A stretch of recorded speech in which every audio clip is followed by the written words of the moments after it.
কিছুদিন পর পর আসলে আমাদের জীবনে এমন এমন কিছু ঘটনা ঘটে, এগুলিতে আসলে আমরা পুরোটা একদম এলোমেলো হয়ে যায়। আমাদের খাওয়া দাওয়া মানে কাজকর্ম সবগুলি যেন এলোমেলো হয়ে যায়, একটা নিয়মের থেকে অন্য নিয়মে মনে হয় ঢুকে যায়। আসসালামু আলাইকুম, সবাই কেমন আছেন? আশা করি আল্লাহর রহমতে সবাই ভালো আছেন। তো এই কয়েকদিনের তো পরিস্থিতি কী ছিল সেটা তো সবারই জানা। যাই হোক, এবার এগুলি থেকে তো বের হতে হবে, নিজেদেরকে পরিবর্তন করতে হবে। এই তো সকালবেলা একটু পরোটা হলে তো বাচ্চারা খুব খুশি হয়, তো আজকে একটু পরোটা বানিয়ে নিলাম, আর তার সাথে দুধ চা। আর আমি এখানে দুধ জাল করে নিতেছি, তারপরের মধ্যে চাপাতি দিয়ে দেব। আর কি রান্না করব দুপুরের জন্য বা রাতের জন্য, এই তো এখানে শশা আনা হয়েছে, একটু মাছ দিয়ে শশা রান্না করব। আর শশা আসলে খেতে ভালোই লাগে এই সময়, ঠান্ডা ঠান্ডা একটা তরকারি।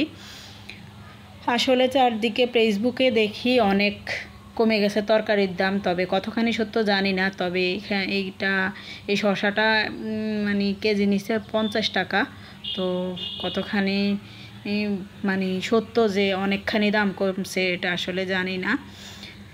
তো যাই হোক, যদি সামান্য কিছু কমে তাও আমরা আসলে একটু উপকৃত হব, বাকিটা জানি না। তো যাই হোক, আমার শশাটার চামড়া ছাড়া শেষ, এবার এখানে আমি একটু বসিয়ে দিব।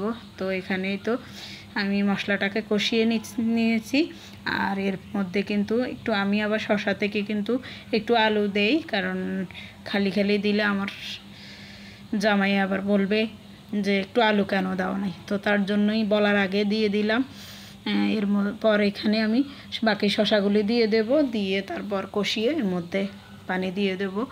আর আসলে আমরা নোয়াখালী অঞ্চলের মানুষগুলি কিন্তু এই শশা তরকারি বা কাঁকরোল, তারপরে কাঁচকলা, এই ধরনের তরকারিগুলিতে কিন্তু আমরা একটু নারকেল বাটা খেয়ে থাকি। তবে বিশেষ করে অন্যান্য অঞ্চলগুলি বা অন্যান্য বিভাগের মানুষগুলি তেমন একটা নারকেল খায় না, ওরা আসলে একদমই খায় না। কিন্তু আমরা আসলে ওই যে ছোটোবেলা থেকে খেয়ে আসছি, তো তার জন্য আসলে আমাদের খাওয়া। তো ওই দিন আসলে কই মাছের মধ্যে অনেক ডিম পাওয়া গেছে, তো ওইগুলি আসলে আমি ফ্রিজে রেখে দিয়েছিলাম। পরে চিন্তা করলাম না, এখন এগুলি তরকারির মধ্যে দিয়ে দিই, খেতে ভালো লাগবে। তো এখানে মাছটা ভেজে নিয়েছি, এরপর এগুলি দিয়ে দিলাম। আর মোটামুটি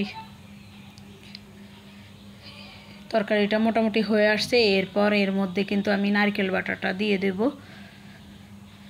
তো আসলে যে যেটা খেয়ে অভ্যস্ত, যে যেভাবে খেয়ে অভ্যস্ত, আসলে আমরা এইভাবে খেয়ে অভ্যস্ত, তার জন্য আসলে না দিলে ভালো লাগে না।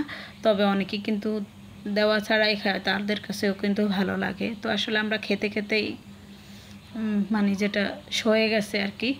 তো যাই হোক, মোটামুটি তরকারিটা হয়ে গেছে। আজ এ পর্যন্ত, আল্লাহ হাফেজ।